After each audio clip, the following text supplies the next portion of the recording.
Bhavya classes के educational platform पर आप सबका मैं भरत बरवट एक बार फिर से आपका हार्दिक स्वागत करता हूं। जैसा कि आप जानते हैं, पिछली क्लास में हमने त्रिकोणमिति का परिचय पढ़ा था और आज हम हमारी एक्सरसाइज स्टार्ट करने वाले हैं 8.1। 8.1 में हमारे पास क्या क्या है, क्या पढ़ना है। उम्मीद है कि आपको पिछली क्लास के सारे फॉर्मूले अच्छे से याद होंगे। तो देखते हैं पहला प्रश्न क्या है। फटाफट सब्सक्राइब कीजिए और लाइक करते हुए हमारे वीडियोस को शेयर करते जाइए। तो देखें, पहला प्रश्न है, त्रिभुज ABC में जिसका कोण B समकोण है। देखो, इन प्रश्नों को करने के लिए आपको जैसे बोले वैसे वैसे करना है। त्रिभुज ABC में जिसका कोण B समकोण है, यानी कि अगर मैं यहां बात करूं, ये एक त्रिभुज है और इन्होंने बोला B समकोण है, इसका मतलब ये A है और ये B है, सॉरी यहां पे क्या है, C है और ये आपका समकोण है यानी 90 डिग्री। AB बराबर 24, यहाँ AB का मान दे दिया आपको 24 सेंटीमीटर, BC बराबर 7 सेंटीमीटर है। तो निम्नलिखित का मान ज्ञात कीजिए। क्या दिया, cos A और sin A। बहुत बड़ी बात है, यहाँ आपको sin के साथ क्या दिया, A, यानी कि कोण कहां बना हुआ है, कोण आपका यहां बना हुआ है, राइट। तो इसका मतलब ये थीटा है, तो ये आपका लंब होगा, ये आपका कर्ण होगा और ये आपका आधार होगा। क्लियर है। अब मैंने आपको जो पहले ही बताया पाइथागोरस प्रमेय, क्यों यहाँ पे 24 है और ये 7 है, तीसरी भुजा हमें दे नहीं रखी है, तो आप क्या करेंगे, पहले आप लोगों को पता है कि कर्ण स्क्वायर बराबर लंब स्क्वायर प्लस आधार स्क्वायर होता है। तो ये हुआ कर्ण स्क्वायर। लंब की वैल्यू आपके पास कितनी है, 7 और आधार की वैल्यू है आपके पास 24। तो आपके पास 7 और 24 था, हमने रखा। अब स्क्वायर है, 7 का स्क्वायर इजीली याद है 49, 24 का स्क्वायर 576। अगर आपको याद नहीं है तो आपको मेरी तरफ से एक सलाह है, आप कक्षा 10 का ज्ञान कर रहे हैं अध्ययन, तो आपको 1 से 30 स्क्वायर याद होने चाहिए, ठीक है। तो अब देखें, के स्क्वायर बराबर 6 और 9, 15 का 5 हासिल 1, 7 4 11 और हासिल वाला 1 हो गए 12, फिर से हासिल 1, 5 और 1 6। अब मैं यहां से अगर स्क्वायर हटाता हूं तो यहां लगेगा रूट। क्या लगेगा, रूट लगेगा, तो रूट में जाएगा 625। अब सबको पता है कि 625 आपका 25 का स्क्वायर है, इसको ऐसे लिख सकते हैं, यानी के की वैल्यू आ गई मेरे पास कितनी, 25 सेंटीमीटर। यानी अब आपके पास के की वैल्यू कितनी है, 25 सेंटीमीटर। क्लियर। अब देखें, आपसे पूछा साइन ए और कॉस ए, तो मेरे भाई आपको मैंने एक कहानी दी थी लाल जी और उसके काका की, कि वो साकोटे पे बैठे थे। तो यहां पहला नाम किसका आया, साइन ए की वैल्यू फाइंड करनी है। तो साइन ए यानी कि L बटा के। L बटा के का मतलब क्या हुआ, L आपका कौन है, BC। L कौन है आपके पास, BC। तो यहां लिखेंगे BC बटा के का मतलब AC। तो BC की वैल्यू कितनी है हमारे पास, 7 और AC की वैल्यू कितनी है हमारे पास, 25। तो ये आ गई आपके पास किसकी वैल्यू, साइन A की। तो ये आपका आंसर। फिर आपसे पूछा कॉस A, ये कॉस A, तो वैल्यू क्या है, कॉस A यानी कि A बटा के, ये A बटा के। तो A आपका क्या है, आधार। आधार का मतलब इस डायग्राम के हिसाब से AB और कर्ण क्या है, AC। AB की वैल्यू 24 और कर्ण की वैल्यू आपके पास कितनी है, 25। तो ये आपके पास क्या होगा, कॉस A की वैल्यू हमने फाइंड की। तो बहुत ही सिंपल क्वेश्चन है। पहले पाइथागोरस प्रमेय से हमने कर्ण ज्ञात किया और उसके बाद हमने हमारी वैल्यू पुट की। बढ़ते हैं अगले प्रश्न में, देखें क्या है। प्रश्न वही है, प्रश्न आपके पास वही है, वही डायग्राम काम आएगा, आपको ध्यान रखना है। यहां आपको दे रखा था 7, ये A B C और ये दे रखा था 24 और ये हमने पिछले प्रश्न में फाइंड कर लिया कितना था, 25। लेकिन नियम क्या बदले, थीटा बदल गया। यहाँ पे C आ गया, पहले A था, इसका मतलब अब थीटा कहां पे है, यहाँ पे थीटा है, इसका मतलब ये लंब हो गया ये आधार हो गया, कर्ण अपनी जगह पे फिक्स है।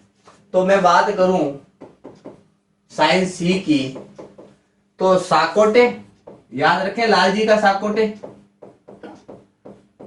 तो सबसे पहले साइन के लिए क्या आता है, लंब बटे कर्ण। अब लंब हो गया ए बी और कर्ण है आपका ए सी, यानी ये हो जाएगा 24/25।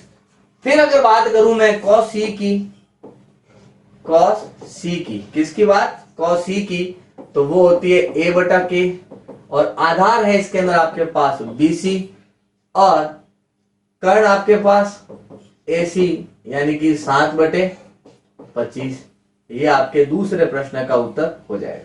बहुत आसान है, आपको ध्यान रखना है जहां थीटा दे रखा है उसके सामने लंब होता है और ये आपको थीटा अलग से नहीं बोलेगा, थीटा वहां है, आपको इनके पीछे दिए गए वर्ड से पहचानना है कि थीटा कौन सा है। तो ये हुआ हमारा इसका दूसरा प्रश्न। बढ़ते हैं अगले प्रश्न में, क्या बोलता है प्रश्न, आकृति 8.13 यानी आपको प्रश्न में दे रखी है tan p और cot r का मान ज्ञात करना। अब ध्यान से सुनना, यहाँ पे क्या है tan p, यानी एक डायग्राम बनेगा जिसमें थीटा p की जगह पे होगा, दूसरा डायग्राम बनेगा जहां थीटा r पे होगा। तो एक तो बना हुआ है अपने पास p है, तो इसको मैं थीटा मान लेता हूं। तो ये थीटा है, इसका मतलब ये लंब है, ये आधार है और ये कर्ण है। तो मैं एक तो डायग्राम ये हो गया, तो मैं tan के मान निकाल लेता हूं। tan p क्या लिखूंगा मैं, tan p, साकोटे की सारणी याद है, लाल बटा कक्का। tan की वैल्यू क्या होती है, लंब बटे आधार।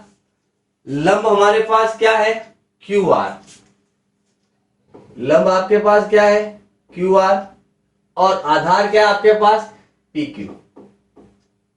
और इनकी वैल्यू भी है आपके पास, वैल्यू है नहीं है। ये 12 और 13 कर्ण दे रखा है, आधार दे रखा है, हमें क्या करना है लंब ज्ञात करना है। तो लंब कैसे ज्ञात करेंगे, ध्यान से सुने। पहले पाइथागोरस प्रमेय से लंब बराबर क्या होगा, कर्ण स्क्वायर माइनस आधार स्क्वायर। तो लंब स्क्वायर, कर्ण का मान कितना दे रखा है 13 स्क्वायर और आधार का मान 12 का स्क्वायर। तो लंब का स्क्वायर 13 का स्क्वायर हुआ 169 और ये हो गया 144। तो लंब स्क्वायर बराबर हो गया 25 यानी लंब बराबर 5। 25 का स्क्वायर किसका स्क्वायर है 5 का, तो यहां हो गया 5। तो यहां देखें क्यू आर की वैल्यू हो गई 5 और पी क्यू की वैल्यू आपको दे रखी है कितनी 12। क्लियर। अब अगर मैं बात करूं किसकी, कॉट आर की, तो कॉट आर के लिए आप एक नया डायग्राम बनाएं। तो ये हो गया पी क्यू आर, पहले थीटा यहां था, अब ये थीटा यहां आ गया, तो थीटा यहां आ गया तो ये लंब हो गया, ये आपका आधार हो गया और ये कर्ण हो गया। तो कॉट है, तो कॉट क्या होगा tan का उल्टा, यानी लंब बटा आधार है, तो ये हो जाएगा a बटा l। आधार, आधार क्या है क्यू आर, तो यहां पे क्या लिखेंगे आधार होगा क्यू आर और लंब है आपका कौन पी क्यू, तो यहां लिखेंगे पी क्यू। और क्यू आर की वैल्यू आपने निकाल रखी है 5 है और पी क्यू की वैल्यू आपके पास 12 है, दोनों हमने वैल्यू निकाली। अब हम इस पे प्रश्न में मान रखते हैं, क्या करेंगे प्रश्न में मान रखने पर, क्या है प्रश्न, tan p minus cot R. tan p की वैल्यू 5/12, कॉट आर की वैल्यू 5/12, दोनों सेम है, बराबर में क्या आ जाएगा 0। तो यही आपका इसका क्या हुआ उत्तर बना। इस प्रकार आज हमने हमारी एक्सरसाइज 8.1 का प्रारंभ किया और पहला और दूसरा सवाल हमने कंप्लीट किए। उम्मीद है आपको समझ में आए। इसको समझने से पहले एक बार पहले आप हमारा इंट्रोडक्शन देखें, उसमें आपको सारे सूत्र सारे फॉर्मूले बहुत अच्छे से बताएं, आप उसको समझें याद करें, फिर इसमें फॉर्मूलों को अप्लाई करें तो बहुत जल्दी से आसानी से आपको समझ में आ जाएगा। उम्मीद है आपको समझ में आया होगा। बहुत जल्द आपसे मिलेंगे अगले वीडियो में, तब तक आप अपने सारे दोस्तों को ये ग्रुप में, अपने व्हाट्सएप, फेसबुक, इंस्टाग्राम सब पे आप इसको शेयर कीजिए ताकि और ज्यादा से ज्यादा लोग इसको पढ़ सकें। मिलेंगे बहुत जल्द अगली क्लास में, तब तक के लिए जय हिंद, जय भारत।